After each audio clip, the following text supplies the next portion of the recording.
Hello and welcome to episode 15 of Area Control Bros. This is a very special episode at the end of the year, and we're going to do what everybody does, which is talk about what we played in 2024 and what we liked and what we didn't like. Yeah. Mostly what we didn't like, I guess. So sometimes there's more to be found there, right? But it is Yeah. good to talk about the fun stuff too. Yeah, I'm really excited to do it. This should be a fun little format, I think. Blake Yeah. is Blake as a I'm sorry to interrupt you, Ben. What were you going to say? Oh, I was just saying he made us a spreadsheet. Yeah, that's what I But I was going think to that's say. what you were gonna say. Yeah. Yeah, I was going to say. Uh, Blake has made us an amazing spreadsheet. I will post it after we finish filming the podcast so that you guys can see it as well, showing our kind of scores over the year for the various things that we talked about. Of course, not every game that we're going to talk about was released in 2024. These are mostly games that we've either played for a while or just we played for the first time in 2024. And I'll make sure to make a distinction there.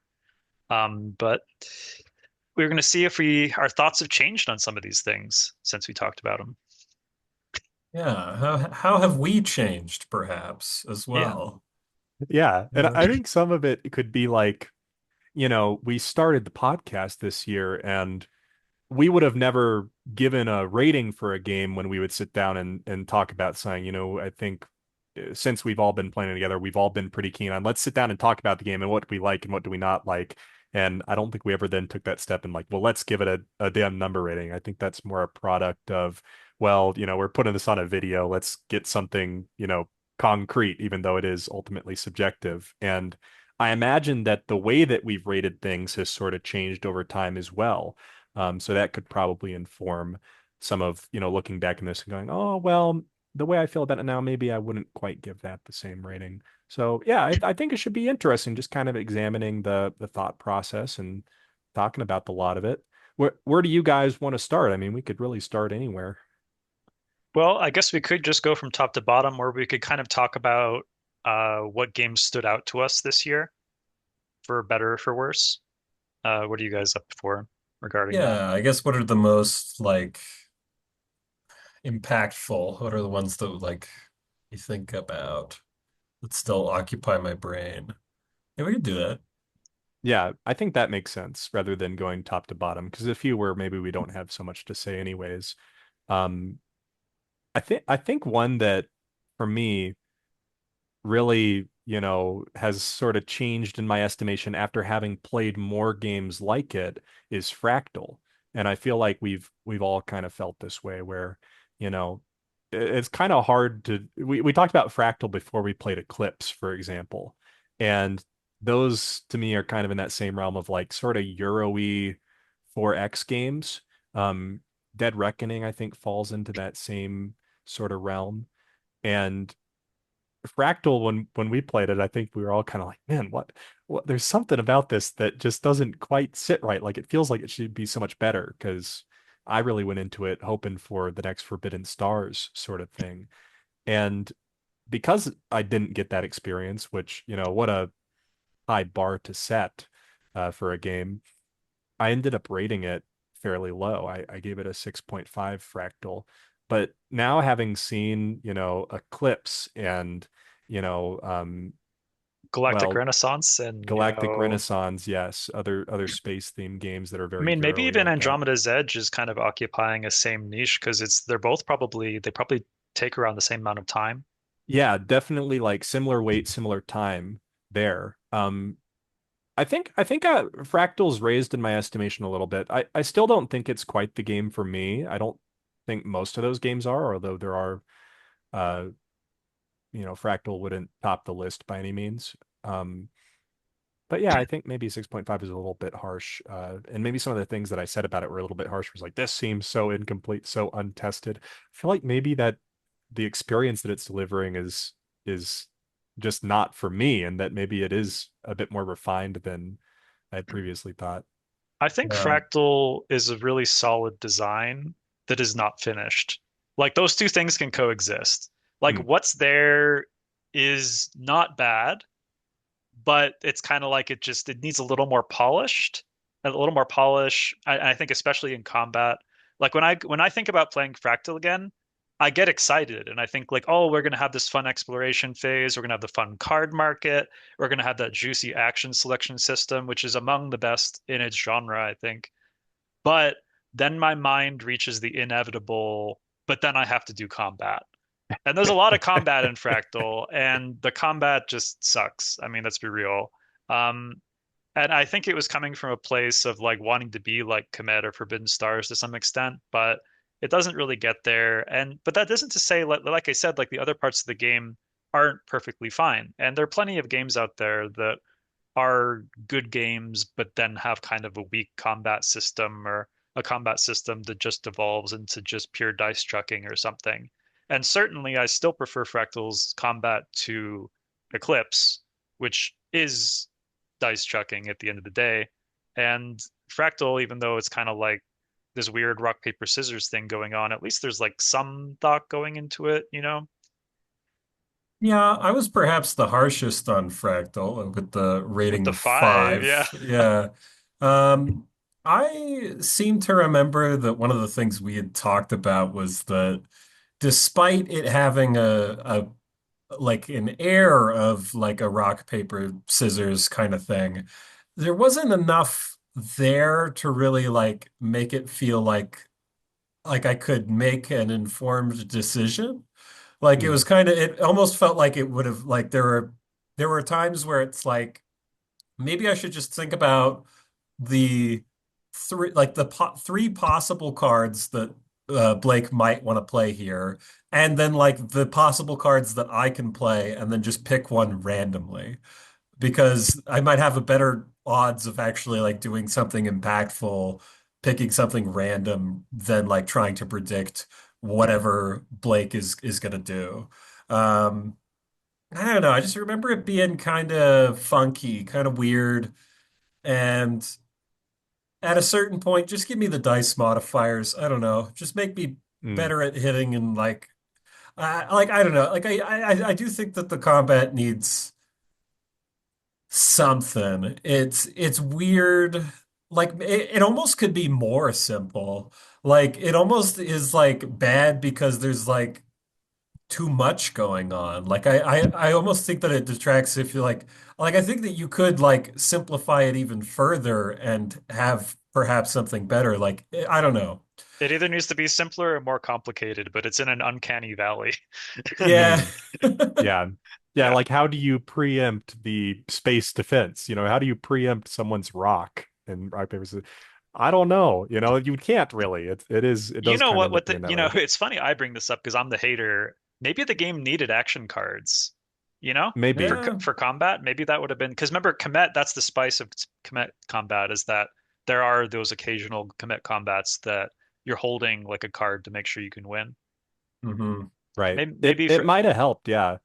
For me, one thing in that game that I do appreciate more now though is the tech market. I remember being really frustrated with, oh well, after you buy a tech, the tech underneath it is like face down. What's that all about? And you've got to put these little pieces down on these cards, and then if someone else buys that card, then your pieces are now on the upside down card, and are you really going to buy it?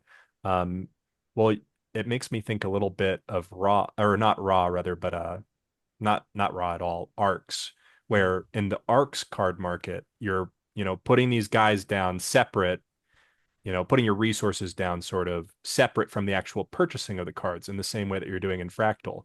And I really think that Fractal does that way better than Arcs because in Arcs, it's like sometimes you feel like total shit just having put anything down at all. Because it opens up plays for other people and it makes them buying the card even better if they can manage it. Whereas in Fractal, it's like, oh, well, they got the one that I wanted, but at least like my resources don't go away. I can buy the card underneath it. And then you look and you say, well, what about the tech market with something like Eclipse, where you're just going to buy that card right then. I think I probably do prefer buying the tech pieces or the cards or whatever right as you put the resources down, right as you're spending them. But Komet has this huge problem where it's just kind of bland, the ship building at the end of the day. And I didn't feel Comet. that way with the techs and Fractal. They were at least interesting. You mean Yeah. Eclipse? What did I say? Commit. Yeah, I'm all over the place with Yeah, the fuck You yeah. know, clips. you know where Yes. my mind went? My mind went to the ship from Raw that you hate, and like some little Comet minis like riding the like Raw ship, and it's been like customized with laser cannons and shields. Yeah, I just throw out all the Yeah. game pieces in like a mixing bowl here. But no, Um, comparing the between Eclipse and yeah, Fractal, I knew where you were going, at but least the yeah. dang techs in Fractal are cool, you know? Oh Uh, yeah, they're really impactful. Well, I guess that's there is something to be said for the tech market, which is more similar to Comet in that the like if somebody has torpedoes in Fractal, there's not like three more torpedoes in the deck that are going to come out. That's it. Somebody has torpedoes and nobody else has it. You know, like it's unlikely that you're going to see another one because like you shuffle the tech deck and only deal out a certain number of them face down. So like there's more asymmetry there. It's not like, oh, we're all going to get a better engine. We're all going to get better shields. It's kind of like, well, I have this now, so now I'm going to go into like a fighter heavy strategy to take advantage of the fact that I have this tech that makes them better and nobody right. else has it. So yeah, I think it is better. I'm totally happy to raise my rating of Fractal to a 7 in light of, and I think I even said that I was gonna do that Yeah, I left a in a little previous episode. comment from the Eclipse and Twilight Imperium video where you said, yeah, I'd totally raise it to a 7 after having played Eclipse. You said Fractal is just a better Eclipse, and I think in a lot of ways that's true. I stand by that. Yeah, I think that's my personal opinion. Yeah. I think I stand by my ratings. I know I gave Fractal a 5. There's still something about it that I don't want to come back to. I don't know if I think I stand by my Fractal rating, but maybe Eclipse might come down to a 5. I don't Yeah. know.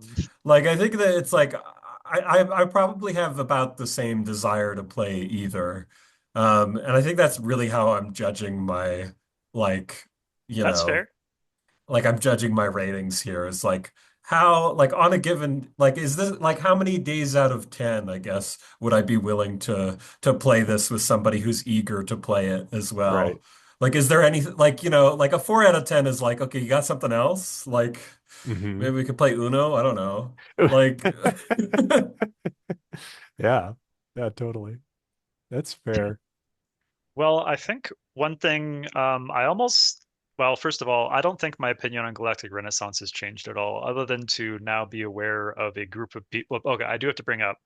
Um, when we started this podcast, I didn't really listen to any board game podcasts regularly. I'd occasionally listen to an episode here and there, but periodically now I kind of like see what other people are talking about just to see like, oh, like is there some hot new topic that we're missing out on? Anyway, at some point, one podcast was talking about Galactic Renaissance, and I will not name names because I feel like if this information got out, it would be damning and possibly criminal. But they spent a good portion of a long podcast talking about how much better Galactic Renaissance was than Inish. And at that point, he was done saying his piece, I proceeded to close the video and check the "Don't recommend this channel to me ever again" on YouTube, and deeply repress the memory, only for it to resurface just now. But I mean, obviously, there are people for whom Galactic Renaissance resonates, and in a way, it's kind of similar to Arcs, where like I just don't get it. Like I'm just Right. like, if you like either of those games, great. I'm glad these games exist for you, but man, I do not want to play either of those games again. Although I will say about Arcs as well, without you guys, just to see if it was a group thing, because has this unbelievable popularity right now. Um, I went on to TTS and played a TTS game of Arcs with 3 people, and to see like a 4-player game. And because Arcs is popular, it's not like hard to find people. And because I'm an asshole, as I said in the Arcs episode, and incredibly mean-spirited, I kind of entered the game with the pure evil intent of ruining it for everyone else. Okay.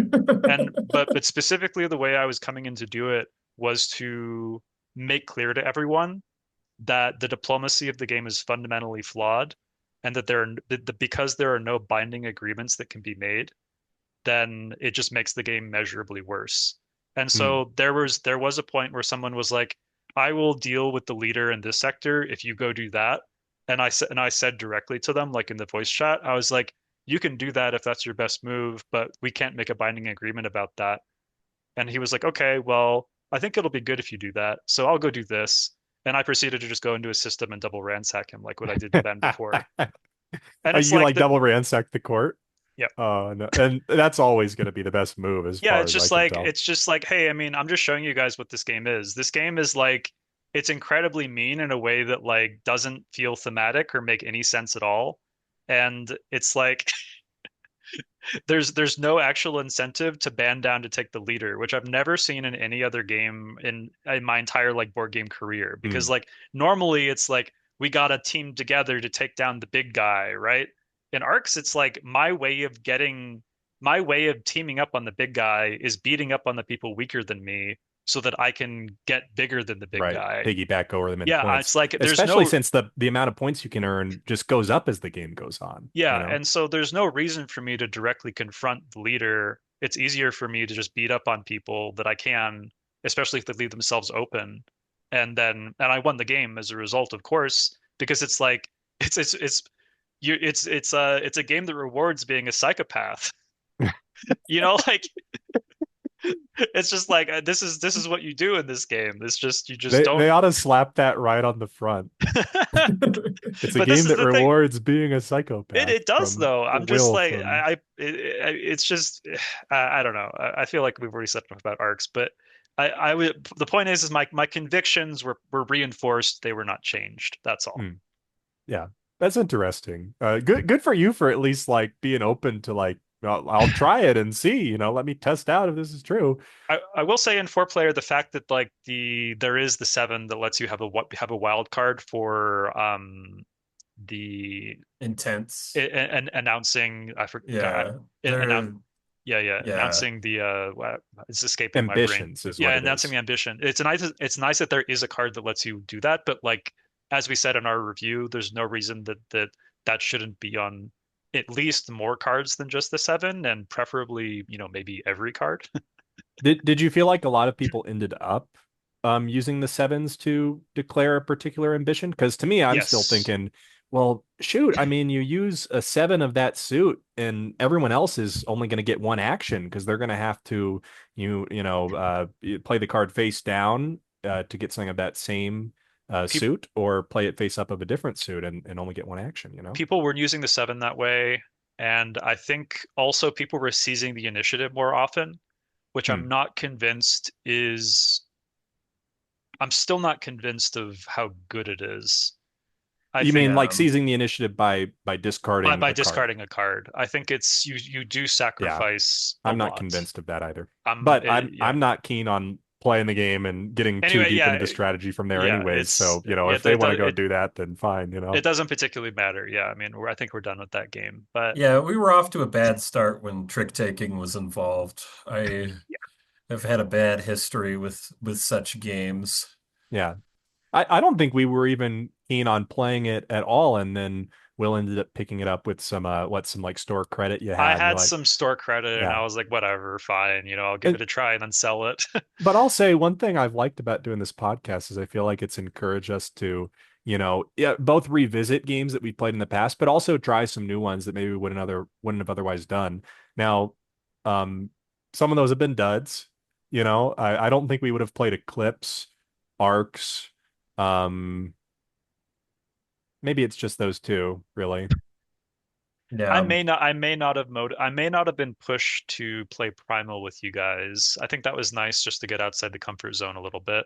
Well, apparently we know ourselves pretty well then, because all of those were kind of duds with us. They were, yeah. Yeah, Like, yeah, they were. Yeah, yeah, apparently we it's knew what we interesting liked. about that. Yeah. Yeah. I And do and think yet they're quite popular games, and so, Primal is still are we getting the crazy talked up ones? quite a bit. Yeah, I mean, it's just one of those things where it doesn't really matter. Man, there was some guy who was in some thread about ARCs who was saying, like, if you're complaining about this game, be aware that you're in the 20% of people complaining about it and that 80% of people do like it. Then it's Was like, that for well, Arcs or Primal? You said for the for Arc. this is for ARCs because there's been Yeah. like this crazy back and forth, this vitriolic back and forth over it. And I think it's like okay, well, I'm in the 20% that don't like it. So now what? Right. You're like, it's What a, do they call that? Argument from authority or something? yeah, Argument from popular? it's a appeal to authority is what you're thinking of, I think, but this is a different logical fallacy. Okay, good, good. But yes, it is a logical fallacy. It's kind of like saying like, well, Cole's a board game designer and you're just a player. So like he knows Right. better than you do what's a good board game. Right. That would be the appeal to That's authority. appeal But to there's one that's authority. like appeal to the masses or Yeah. something, popular opinion sort of thing. It's like, I well, think I I don't think much it's care ad about the popular popularum. opinion, let's get to the bottom of it. Let's talk about the merits and demerits of the thing. Um, yeah. Ad Um, Yeah. populum, yeah. Appeal to At, popularity. at the same time, it's like I'm not gonna yuck someone's yum too much, you know? Like if you enjoy a thing, it's kind of like I'm not gonna be like you're enjoying it wrong. Stop having fun. No, Right. I no, I Like agree, when talking to someone to their face after they've just told you I love this thing.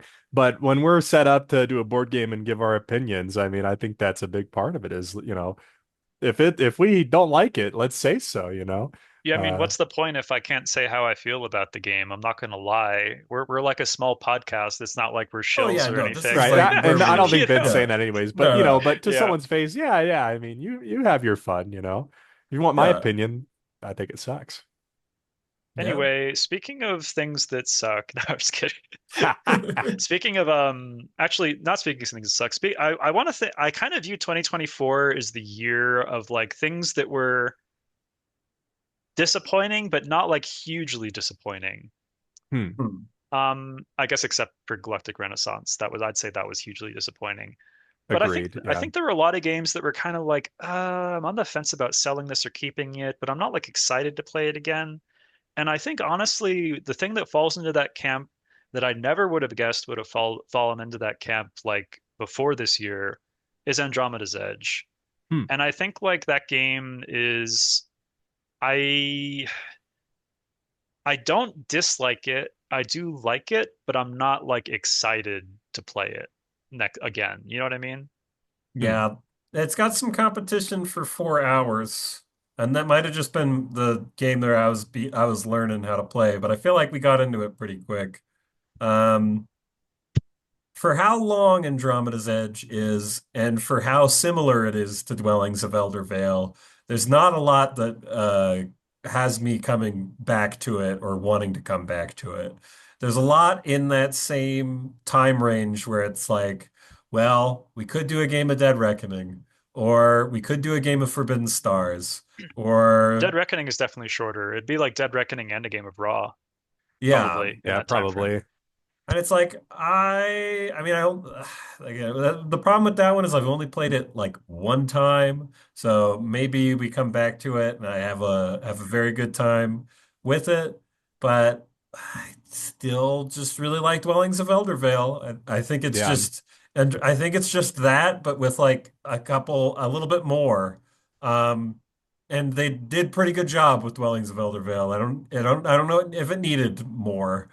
sure. Um, yeah. I feel like it was kind of like, I mean, it's easy for me to say this, sitting in my comfy chair, but I feel like it seems like it should have been easier to knock Andromeda's Edge out of the park.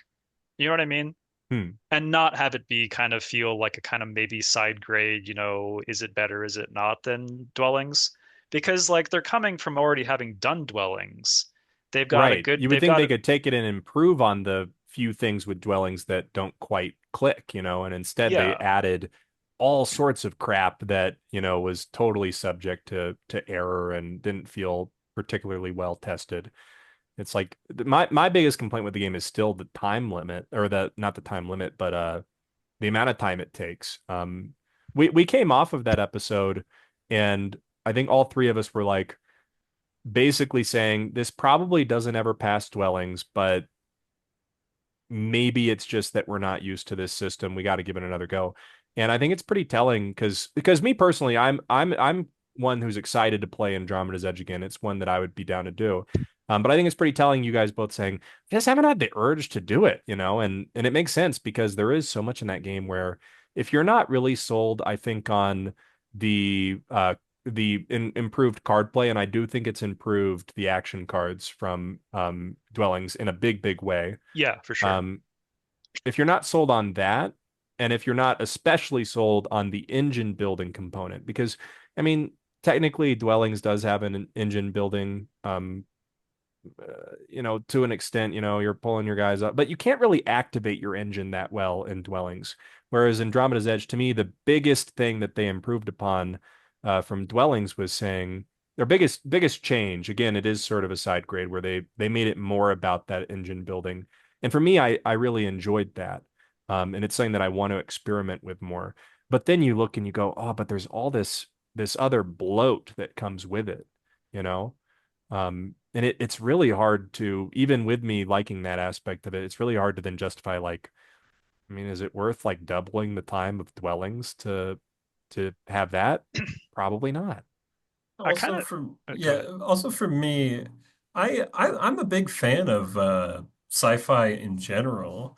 But I don't know what about the theme also doesn't resonate with me as much. And I feel like I've noticed this with like some of the sci-fi games. There's like a little bit less for me to like attached to, I guess, like in terms of like the theme, like with like I think I might have mentioned this, but in like Dwellings, it's like, oh, we're gonna go fight a big monster, and in this, and in Andromeda's Edge, it's like there's another bad ship, dude. Like, Right. Yeah. like there's like Dwellings has a very charming theme to me. Um, Even though it is like mostly a like Euro-y kind of like engine buildy sort of little hodgepodge victory point, whatever. There's like a lot that I like about the theming. Like I really like the art in that game. Like and it's got a very good table presence. And that is another thing that knocks Andromeda's Edge for me is the table presence isn't as nice. Um, I'm You know, not I'm not as it's not as fun to look into space, I Mm. guess, you know? we didn't really talk about it that much on that episode, but one thing that we didn't really knock on Andromeda's Edge for is like, even though there are areas where Andromeda's Edge has improved on dwellings, and we spoke about them in that episode, we didn't really harp on enough how absolutely downgrade-alicious the new tile placement is. Like Yeah, when new I tiles come mentioned out. it briefly, like Yeah, when I I think you might actually have gave mentioned my it. score. Oh, I did was going you? to go back to that in reference to Ben talking about, it's not really fun to look at Andromeda's Edge. It doesn't really feel spacey, and I think a big part of that is the tile placement because the Yeah. tile always has to come out to that next spot, and it's like this is space. I should be able to expand in any which way I want, you know? Like that's just a ridiculous decision that they made. Right. I Yeah, That's like big that's downgrade. super. I hate that. And also, what's bad about it is that in Andromeda's Edge, you can never be sure of like the right dwellings even being buildable in the course of the game. In a Yeah. game of dwellings, by definition, like it's literally impossible for a game of dwellings to end without every tile of the relevant colors in that game coming out. And Hmm. Andromeda's Edge, like you might not even ever see a dwelling for the commerce track, like that just might never come out by the end of the game. And so there's Right. like a weird disconnect there that I don't know. I'm just wondering why they did that. It's just kind of like you guys already did it right. Why do it wrong this time? There's like some stuff like that. I um, wonder how if they were like scared of being too similar to dwellings, because that I could see that. But again, I think you could have just really fleshed out that engine building component, and we've added this. They have that energy resource that sort of replaces swords, I guess.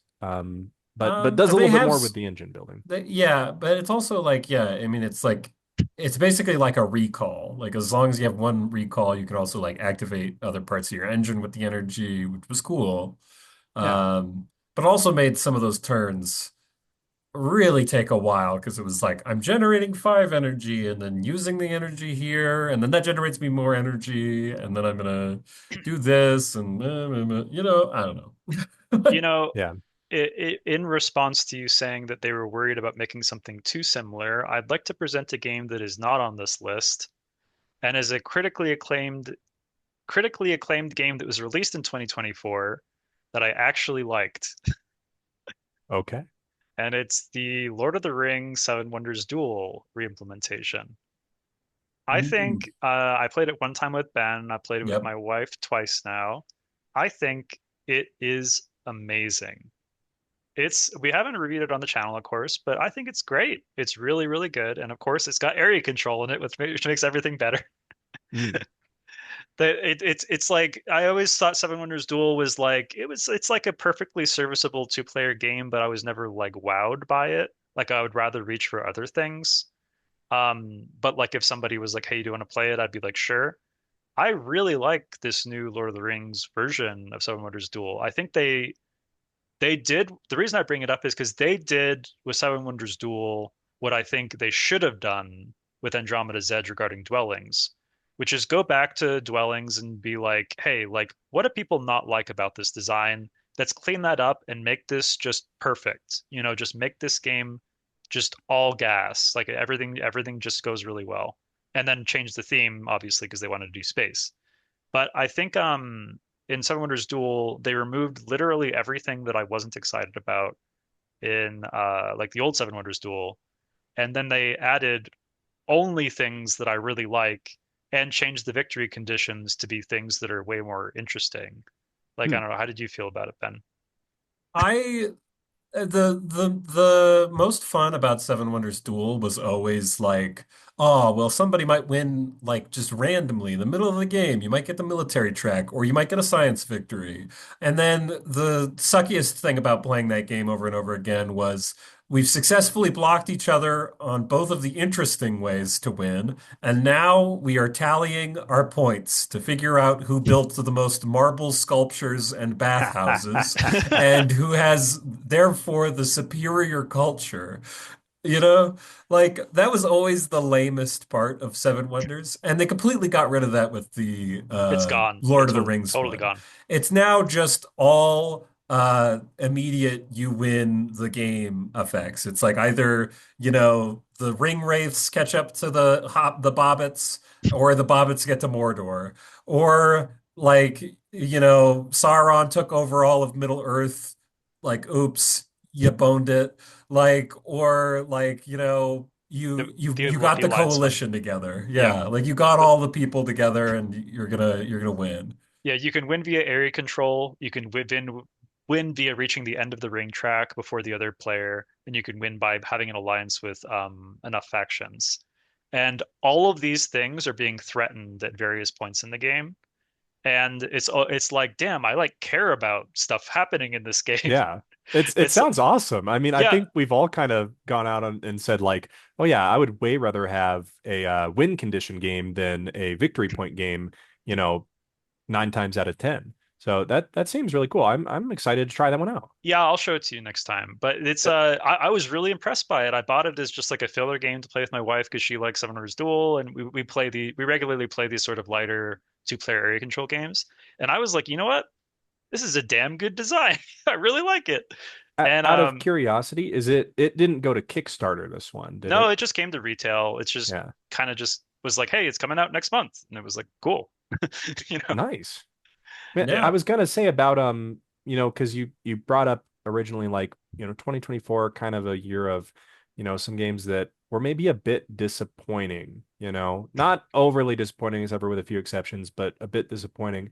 To me, that's sort of a Kickstarter, like a symptom of this whole Kickstarter market, Yeah, that's true. where it's like, these games get so hyped up and there's so much spent on marketing and on, these crazy overproduced games. And then, you get it and it's like, is the game any good? I was having a bit of regrets opening up. I just got what the hell is that one called? Last Yeah, Light. Last Light. Yeah, I was Yeah. just unboxing it and Ben kind of saw me unboxing that and going through it. And like I was frustrated just unboxing it because it was like, man, I spent so much money on this game for all these cool little knickknacks and the like, and it seems like none of it matters. And the game isn't even well like put together. Like it was confusing how I'm supposed to package everything. And I don't know. I felt that way with a good number of these games. And you get so hyped when you're waiting for a year for something, some of that is unavoidable, but I don't know what you guys think. I feel like that I would rather us not have so much I, reliance on Kickstarter with the board game market. It's really odd compared to most, hobbies. Yeah, I mean it does you do end up with like a little bit of designed by committee kind of thing going on with the Kickstarter, or like also it's just like we've like the system itself encourages like add a bunch of random crap like that is like Hmm. unimportant to like be able to get people to like spend more money to like help fund the thing. Like that we're pretty far from like the noble intentions of like what Kickstarter started as, which was like, hey, I've got this cool idea. Help me like, like I can't buy 1,000 copies of this game. Like I already have it all made. I need like 1,000 people to say that they would buy the game, and then I can buy it in bulk and be able to give it out at this price point, you know? Right. It's sort of making Um, this designer's, vision come true, sort of thing. I, yeah, I, I exactly. I do think that, and I might be celebrating too early. I have noticed that like recently I've seen more things on crowdfunding that are like more tempered, like aren't like we're selling 500 minis. Like I backed the Meeple version of World Order, and it's like, you know what? I have no reason to care about the minis. Like, why would I do that? And thanks for offering me the ability to just not back a version with tons of minis that's going to be in a box that's too dang big. And I think Blake backed the basic version of Avalon. Yep. And it's like there Yep. was the version that has like the 500 minis. And it's like, no, I think I'm happy just not having all those minis and just Right. having a board I game I feel can that way fit. more and more, where it's like I've Yeah, I bought do all too. these way overproduced games, and it's like, some of them, the Ivy Studios ones, I do actually think that you get some value out of, like I think usually they're improving their game experience. I think they do a good job, but a lot of these, I'm just like, man, Andromeda's Edge is a real victim of that. Last Slide, I can already tell whether or not we end up liking the game. There's no reason it needs to be that produced. It's just ridiculous. Um, yeah, there's plenty of those that go that way.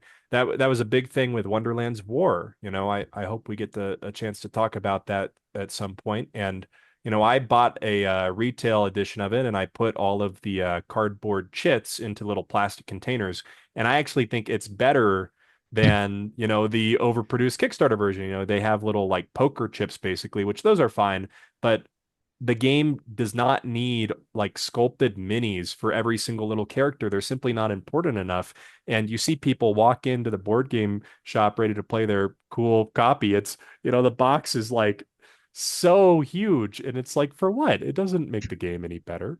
Yeah, I'm hoping that this is like a sort of a signal that there is demand and sort of a return to being like, hey, like we don't need all this stuff to play a board game. Just give me some cute meeples, maybe. And Yeah, speaking give of me a which, grande, you give me. know? But speaking of which, so Lord of the Rings, this Lord of the Rings game, the Lord of the Rings Duel, it's a $30 game. It has the screen printed meeples. It's got an acrylic like standee style ring track. It's got a nice board.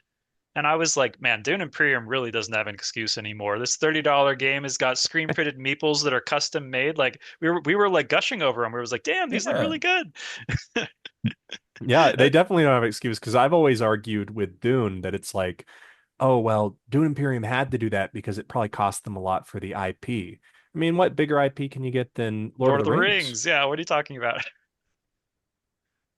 So Blake, I see you've done this thing with the uh spreadsheet here where you've given the our relative rank for all of the games that we reviewed this year. And I find it interesting that the game that we collectively despised was Galactic Renaissance below Arcs. And I think that that still holds true. I still think that I dislike Galactic Renaissance more than Arcs because Arcs is at least doing something interesting and like unique. And I think that Galactic Renaissance is just bastardizing something we love. You know? I, Yeah, I it's I like could see that. Yeah, yeah, I think a I big part of it is the disappointment factor for me with Galactic Renaissance, but yes. yeah, I mean like I'm I think I'm the most positive on arcs out of all of us. I mean, I dove back in to do a four-player game, and it's not a game I'm going to seek out and play. But like, if I'm at a meetup and there's a choice that's like, hey, do you want to sit down at the arcs table or a, Or the wingspan Galactic Renaissance or a tape. Galactic Renaissance table? I'll sit down on the arcs table, 10 out of 10 times. I think. Um, What a depressing game store. I was gonna say like What a there's depressing game also store. there's also the option of just leaving. Right. But I do think that I would rather play arcs um knowing that I might get shanked outside the store afterwards depending on, you know, how I play.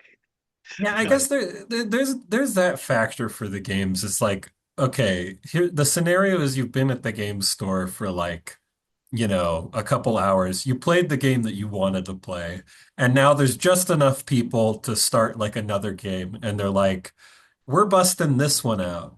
Like, is there any game on this list that it's like where's the cutoff where it's like, I'm just gonna go home. I played what I wanted to. I'm like, even if you I, like the people, is it I'm like going home if Primal's on the table. I'm going home if Arcs is on the table.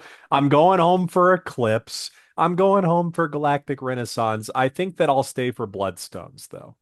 You know, I'd stay for Bloodstones. Yeah. I might even stay for Galactic Renaissance to be honest. The other three, I'm definitely not. Um, Bloodstones, I think if it were the hypothetical like 5 or 6 player game that we mentioned, I'd be like, okay, just to do this one time, let's see what yeah, this game looks like with Yeah. everybody in the game. right. I've come around to what Ben talked about in that first episode of ours, which is like, maybe there's like some sort of situation with like high player count Bloodstones where like there's a lot going on. I don't entirely believe in it, but maybe there is something there. I just don't think it's as good in the low player counts as we experienced. But I cannot I just be worried about I downtime, still would though. worry about the The downtime. Yeah, downtime is in a such a big big way. deal for that game, and people are just sitting there like, oh, what am I doing But with but my I would at least dominoes? be interested enough, like, okay, it's gonna be some downtime, but let me see this through. Whereas, okay, you tell me that there's gonna be a six-player game of Eclipse. No, thank you. Like I would rather Yeah. I'll shoot myself in the foot and take the dishonorable board game discharge, you know. Sorry guys, I gotta go. My foot is bleeding and the emergency room's around the corner. Maybe Yeah. it's a bit harsh, but Sorry, my wife called me. She said we gotta do something. I totally would, but see ya. yeah. I'm kind of surprised. It's kind of a sharp drop off looking at the relative rank thing because I'm looking in like Tammany Hall out of the 23 games that we rated, is number 15 for me, like 15th lowest rating, and then 14 for the both of you. I really like Tammany Hall. I think we mostly played and reviewed pretty good games. It's just these few stinkers where it's like it's kind of interesting exploring what the hell went wrong. Um, Yeah, I think it is interesting because it's like, some games like El Grande, especially, it's like, damn, this is just a great game. Like, what is there to talk about? It's just like we can just talk about the good things, but there's almost less to talk about because like everybody knows it's a great design. right. Like I feel like the stuff to talk about is almost like we often will talk about that sort of storytelling aspect that a game has, the developing thing there. And it's like when I talk about El Grande, other than the thoughts getting at those out in the video of why we think it's so good, if I was going to talk about it again, it'd be like, oh, we had this great game where this, and this happened, and oh, he moved the king into this region. I wasn't expecting it, and that sort of thing. I mean, every play of El Grande has been a good play that I remember though. Like in Yes. the last game we had was unbelievably tight. It was like down to like where people sent their last people from the Castillo in like the very, last scoring round, and that kind of like clinched it. But it was really tight. Yeah. Yeah, it's got what it needs. It's I got think the Castillo is a really great X factor.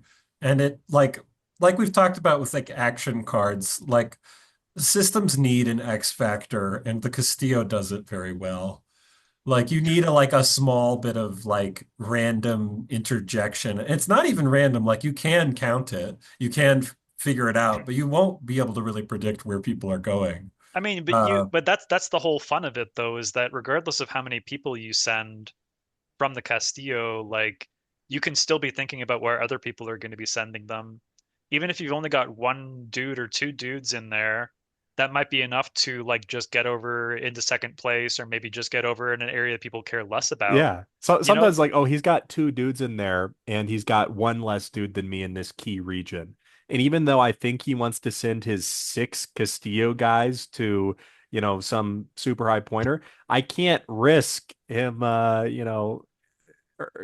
over me or whatever. That wasn't a good example because the math doesn't work out, but it was a you get little what bit I mean. flip-flopped. I know what you meant. Yeah, Yeah, I I was yeah. I I tracking. I know the scenario you were trying to create there, and yes, I I didn't know what you think mean. through it as I started talking. It just But started anyway, rattling off. regarding Tammany Hall though, I kind of feel like Huang kind of replaced it for me, you Really? know?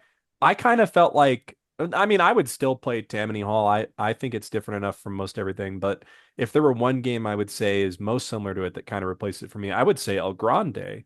Um, Oh, yeah. I mean, true, true. El Grande does replace Tammany Hall, but all three but of those are in that similar sort of weight class. We yes, did yeah, do them all as part of the same video, I guess, for we that did. reason. Yeah. And for me, there's still a place for all of them. We've definitely dropped off on the Tammany Hall, and I don't know, Huang and El Grande are different enough that there are times where I'd want to play one, times where I'd want to play the other. Oh, for sure, they're really different Tammany Hall games. and El Grande, I don't know. I'm probably gonna go El Grande, like 99% of the time, sort of thing. Hmm. Yeah, unless I've got some Italian cut me off in traffic or something. Yeah, and you wanna be the chief of police. Yeah. Yeah. Yeah, that's another one where the storytelling is just so fun. I guess What? Tammany Hall does have more theme going on than El Grande. Like, I think that's where Tammany Hall really kind of like Hmm. makes a statement to like keeping it in your game collection. Is it's just funny. Like, Yes. Yeah. it's really funny. El Grande is just like the theme is not important as we said. It's just a good design, but Tammany is pretty hilarious. Yeah, I'd It's agree on that. interesting. Maybe if you're like from Italy or something, you would get more a kick out of it. I don't know. Or you Is mean it? No, from it's in Spain? Spain. Yeah, Yeah, it's in Spain. Spain. I Yeah. think my I had family the immigrated. Italians on my mind. I think my family immigrated in that period, and they were Irish, so they were worth slightly more as favor tokens than other tokens. They were the Um, tiebreakers, they were actually. the tiebreakers when Right, they came right. over.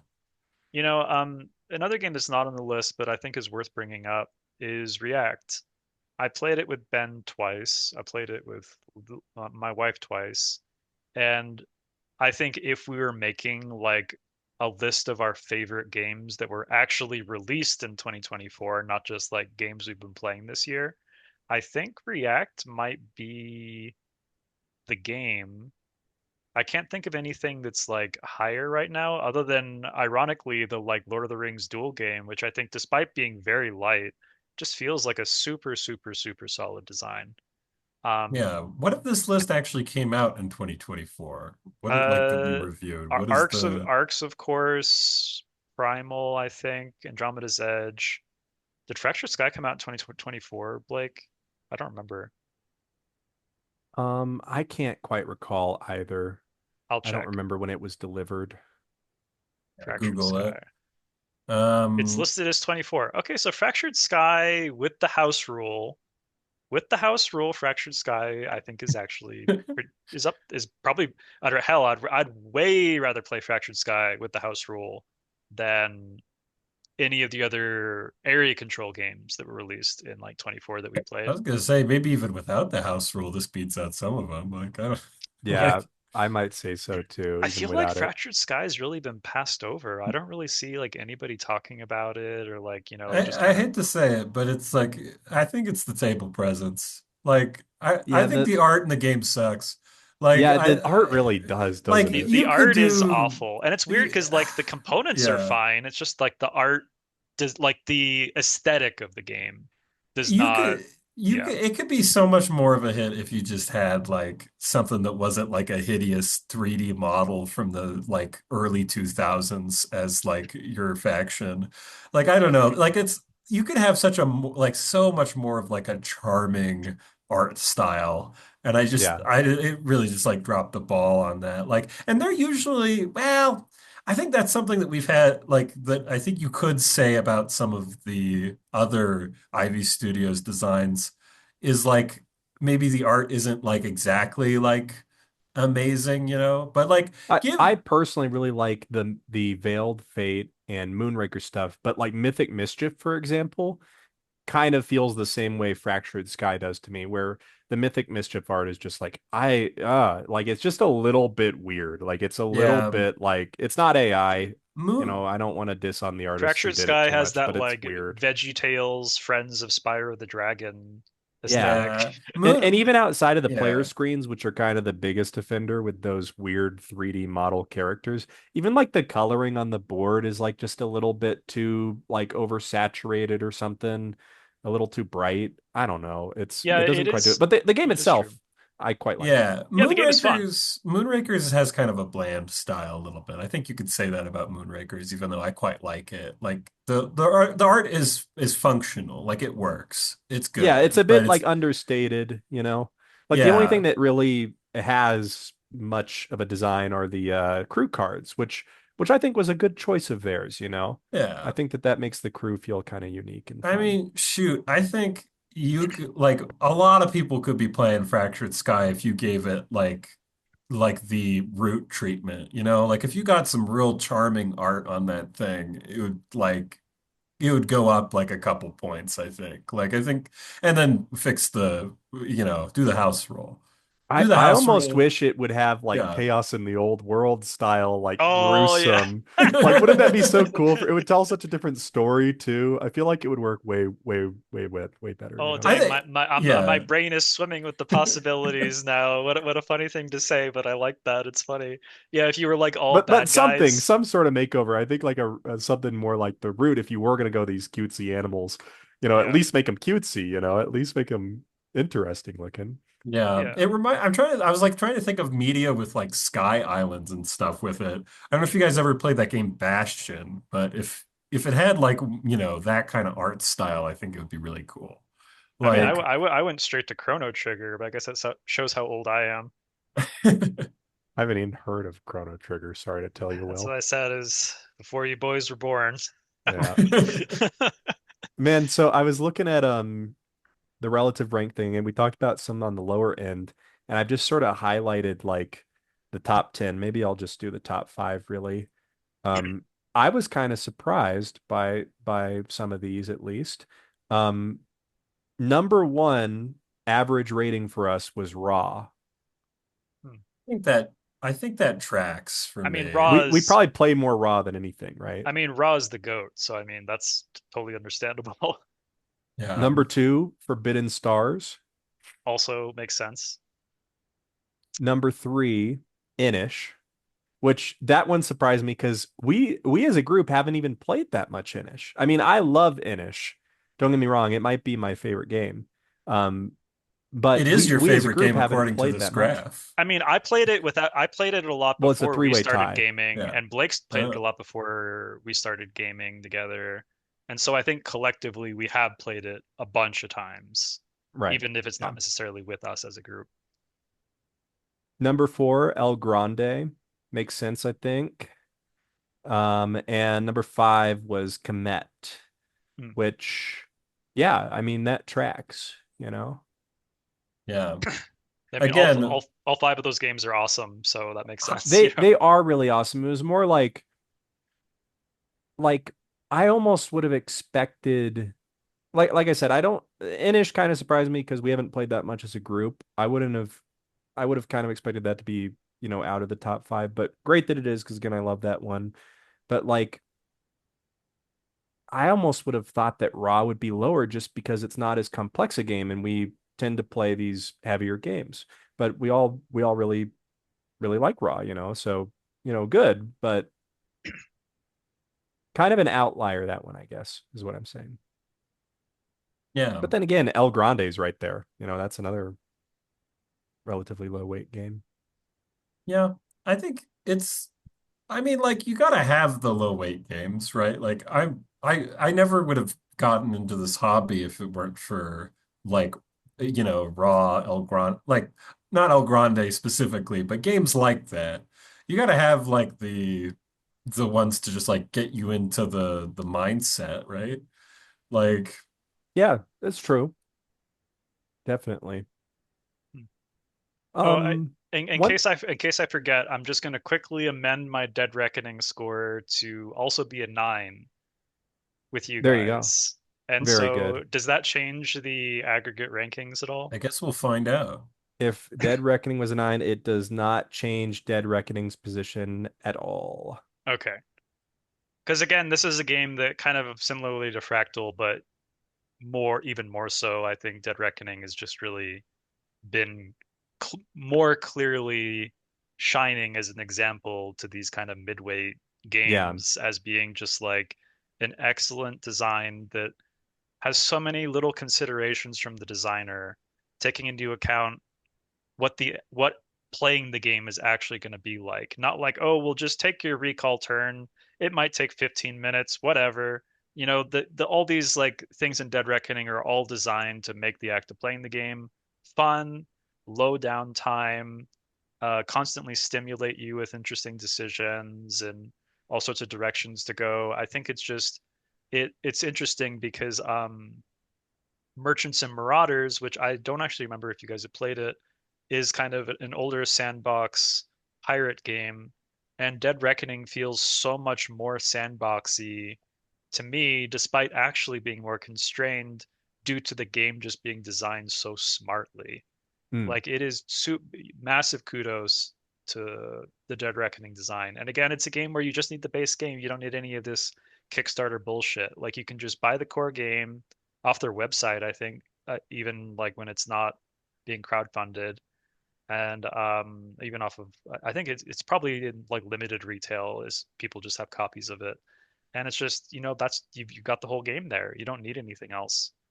And there's something to be said for that in this era. That's one we've, I think, come back to and played more than almost any of the other of these, other than maybe Raw, I would guess. Um, and possibly Uprising, which is one that I wanted to go into because, of course, what a nice thing that the devs did for us, and we got some new Uprising content. So I'm kind of curious if that's changed y'all's estimation of the game at all.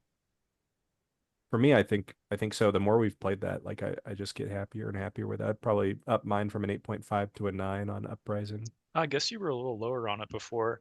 I think that Uprising is one of those games where you have to be honest with yourself and or kind of be honest as a group and be like, you know what? We're absolutely fucked. Let's just call it. Yeah.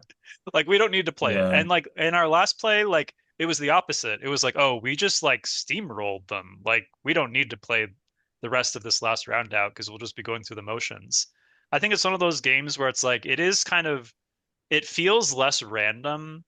Not that there isn't a lot of randomness with the dice, but I think like once you understand how the game plays out, like on average, it gives you like a really good ability to sense the game state. You're kind of like, well, I can assume this will go this way and this will go this way at minimum, and thus I can be confident that such and such will be able to be completed in time. And you can kind of get this really good game sense from playing Uprising a lot, which I'm starting to finally get a good feel for. I don't know about you guys, but Yeah, and what you were talking about there is like it's my favorite thing about like it's my favorite thing that a dice game can be is when you start getting into the like statistics of it, where you're like, well, I can mitigate so much chance, like we've got like a real like you can start like just thinking through it in terms of like, you know, we're not relying on like, some random like Hail Mary pass, but sometimes it does come down to that where you're like, This is bad odds, but we got to do it." sometimes you have to Um, do it. Yep. yeah, it's like those are And some of like my favorite knowing when parts, that moment where you have to do it is kind of fun to parse out too. And I think the Yeah, new expansion stuff is mostly an increase in the player faction's ability to mitigate randomness, which I'm always happy to see. And I think it's pretty well balanced though, because it's like it does force you to reroll the whole batch of dice. You can't just like keep the good ones. So I think it's kind of like, and it's also you having it as a collective resource, and the fact that when you buy mercenaries, you can give them to somebody who's not doing as well. A lot of good mechanics in the newer stuff for sure. I do love that it's a collective resource too, because it Mm. generates some more table talk where you're like, is this the time? Are we like, do we need this? You know? Yeah. Yeah. And same with like the ally cards generating some table talk. And the two new factions that come in and how those pair together, I think generates some, some working together in a cool way. And I love the new factions. That was one thing um that had dropped my rating before was like I felt like there were so many factions that just weren't all that good. And they gave us two new ones that are really, really good, that work together really, really well, that are really interesting, right? You have these you know, sort of pirate guys that have such an ability to move around and can shoot into combat with their ships, and the ships can move around really well.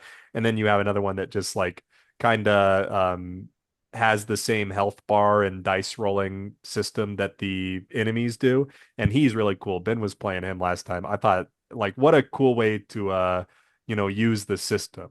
I don't think games are always the best about that, where you create the system and then how are you going to explore it? What mechanics can you, what sort of buttons can you push on? And I thought that was such a cool way to do it with Uprising, with that new faction, both of them really. And I think one thing that's good about it is that I think they've done a great job creating like a robust system to add all these rules and levels of difficulty and expansions and different factions into.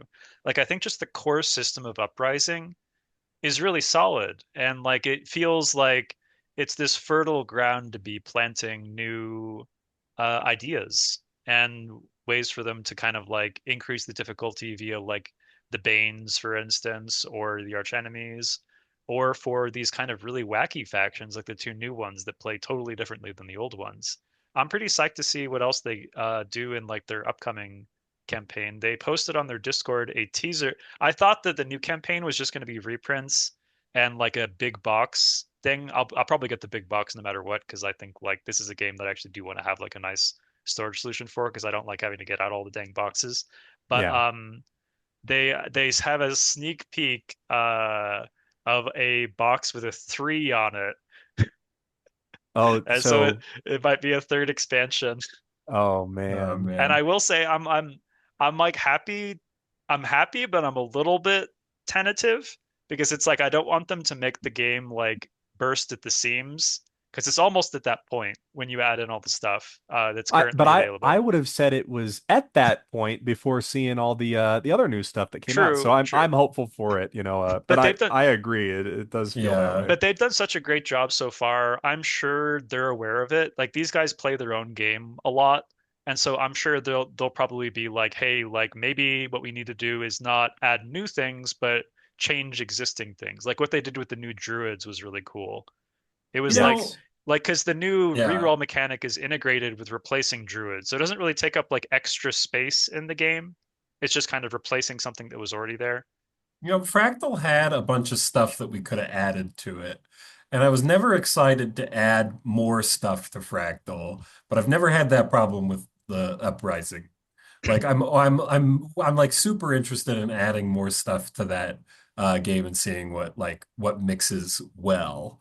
Yes. And and I think like you said, it is because it's like it has a very good core to it. Whereas with Fractal, I was just never was like super like excited to like bust out any of the stuff to make me think like well what will this actually like do, you know? The modules in Fractal were a little bit underbaked. I read through them all, and none of them really wowed me. I think maybe some of the exploration ones were okay, but there was like the really weird one where it was like you play rock, paper, scissors diplomatically, but like the combat is already rock, paper, scissors. It's like, man, I don't need another rock, paper, scissors mini game in this game, you know? Yeah. Yeah. You Um, know, that kind of reminds me of a frustration I had had with Galactic Renaissance. And that was, I was getting the whole game unpacked and reading through the rules, getting ready to teach it to these two guys. And one of the things that I happened across, okay, well, I had gotten the fifth player expansion. And at this point, I can't remember what the hell they're called. In Inish, they would have been the sanctuaries, but these little, The it, The institutes yeah, yeah, that institutes I think or so. or foundations. foundations. It was whatever the shared pool of them was, where Foundations. okay, the foundations. Well, in the base game, there's a certain number of foundations. When you have the fifth player expansion, there's one more foundation. That's what it seemed like to me. But I said, let me just check on this real quick. And I looked all over. I looked through the rule book, couldn't find anything. It wasn't saying how many foundations you're supposed to include. So I go on the Geek and I find a reply from one of the designers. I can't remember if it was Christian Martinez or it was someone else on the team, where someone was asking, how many of these foundations should I include in the game if I'm not playing 5 players? I'm pretty sure one of these was added just for the fifth player expansion. And part of why it was confusing was that they gave you something like hold the cards with and everything that had a space for all the foundations and it had a space for all of them. And the designer replied basically by saying, well, it's your game. I'm not going to tell you how to play it. You know, you figure out what you want to do. And it was like, you're part of the design team, you know? I mean, if you're going to give me more stuff to play with, at least tell me how it integrates, you know? I could hardly believe it. And again, I think it's one of those Kickstarter things where these games just get pushed out and you're buying it before you ever see it. And I don't know if it even much matters uh to other people, but to me that was one of the most frustrating things ever. And there were a number of other things in that game where, you would be given certain like alternate versions of cards. And the game didn't really tell you like, oh, well, if you're playing with, this module, because they had all these different modules with the Kickstarter, then you should use this alternate version of the card or that alternate version. It gave you no info whatsoever. And I I mean, it's kind of a low bar. I was going to say I appreciate a game that at least tells you. I don't have another example of a game that hasn't told me what to do other than Well, Galactic it's Renaissance, but interesting. that You really pissed me off. This reminds me of the Dune War for Arrakis situation where our first play was together, Blake. I think we were setting it up and learning it together in Yeah. that first play. And I remember I set up the leaders wrong initially because I couldn't find in the rule book an area that was telling me not to add those like different future Oh, leaders. yes. No, that's a good example. It Yeah. was like you can do an alternate Dune storyline if you like introduce these other characters early or add them, and it was like it wasn't clear to me just from reading like the setup like if I should add them or not.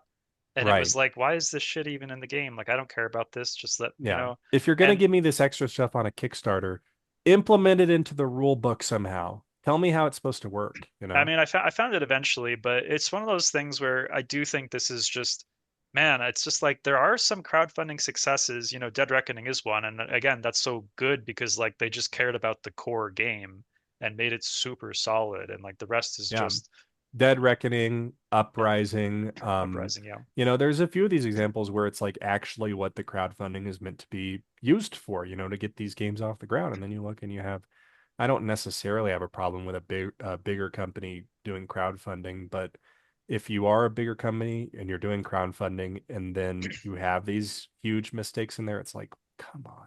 Well, War for Arrakis had more than just that issue as well. It had we didn't talk about it on the podcast, but it had serious balance issues. Yeah, Like, so man, much so that they had to go back and like errata it yeah, basically, right? they have like a 1.1 version of the rulebook which buffs Atreides, and it's still not nearly enough to make those two factions at parity. And um, I have gone on record, not on the podcast, saying that I don't think there's any reason that an Atreides player should ever win that game against an experienced Harkonnen opponent who like understands the Atreides side. And like I'm not saying it's like a 60-40 matchup. I think it's like 100-0 or like 95-5. Like it's just so in Harkonnen's favor that it's Yeah.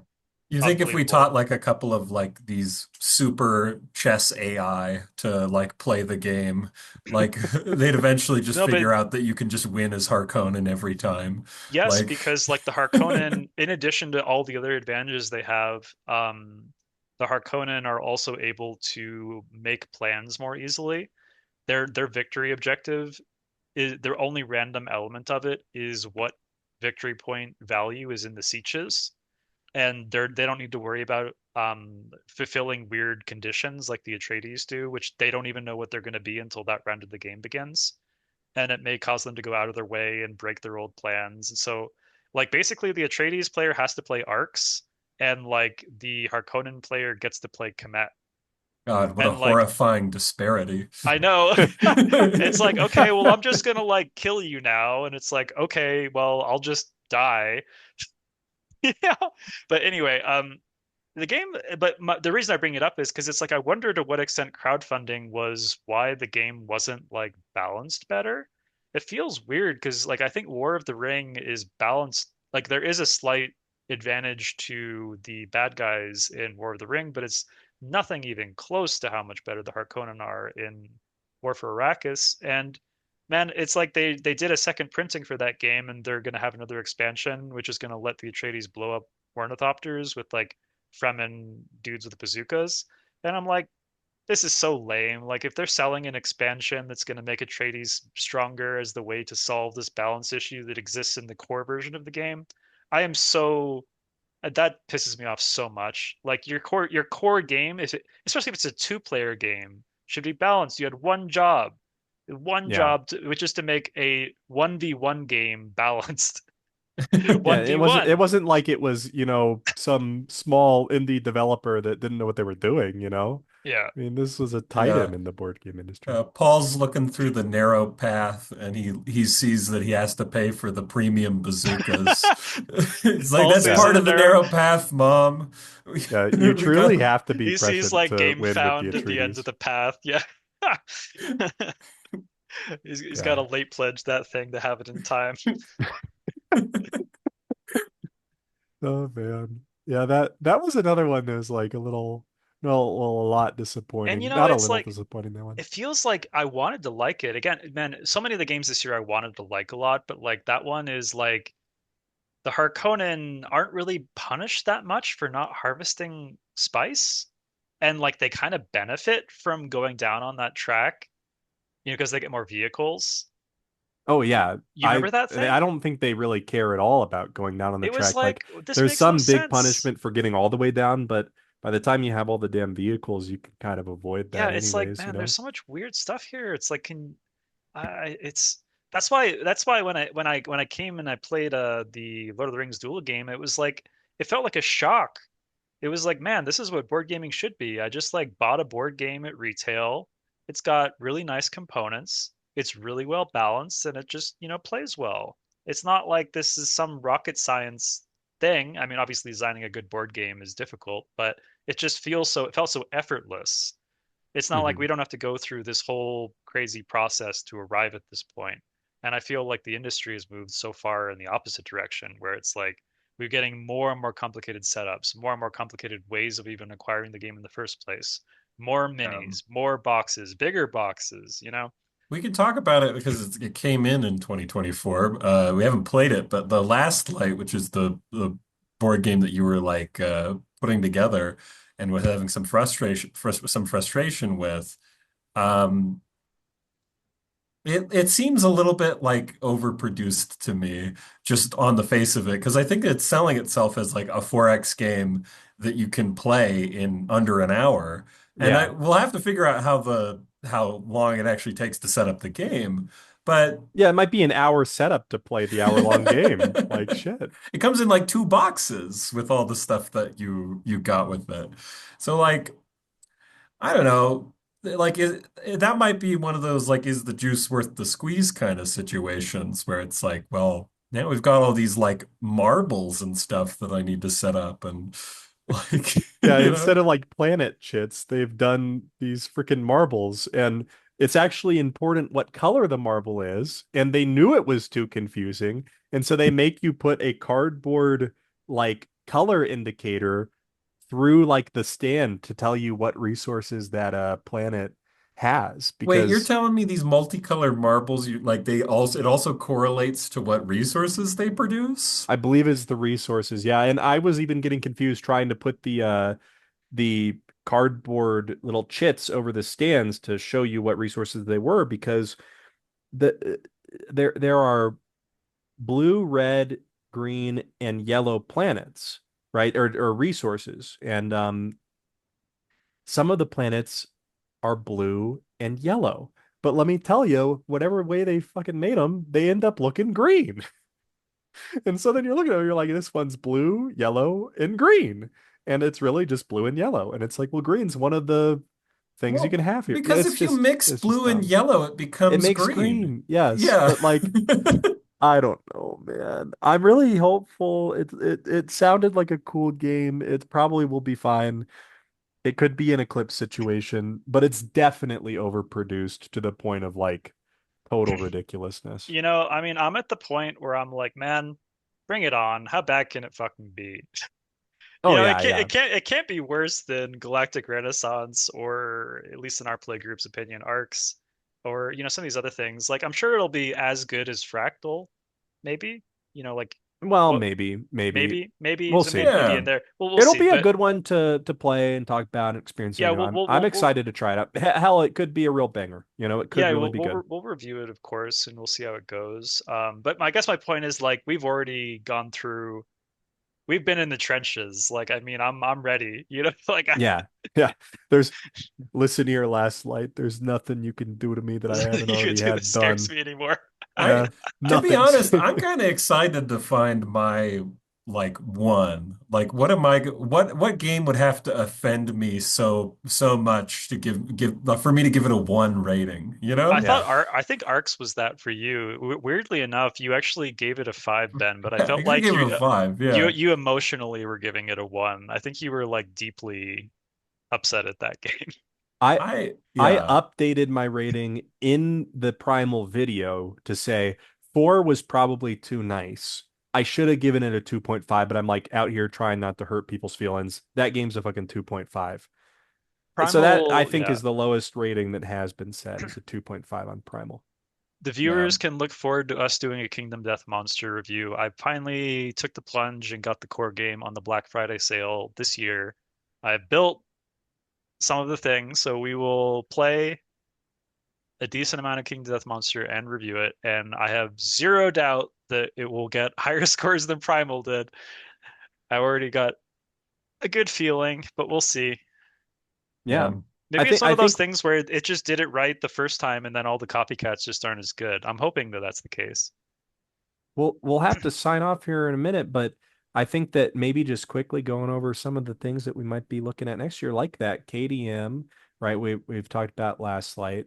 I believe Curse of Candelabria, which is a real small publisher game that only got Got funded you. like 100K or something. I've got that coming in pretty Yeah. soon. A few of them like that. So The new the new we'll probably have to do the new some Cyclades. dominant species at some point. We still haven't reviewed that. Oh yeah, we haven't reviewed Dumb Species. No. But That's Hmm. fun to look forward to. the new version of Cyclades is coming in There you go. soonish. Yeah. Yeah. But Anyways, I think that's 2024. Yeah, I think so. All right. yeah. Happy New Year. Happy New Year. See you guys in 2025.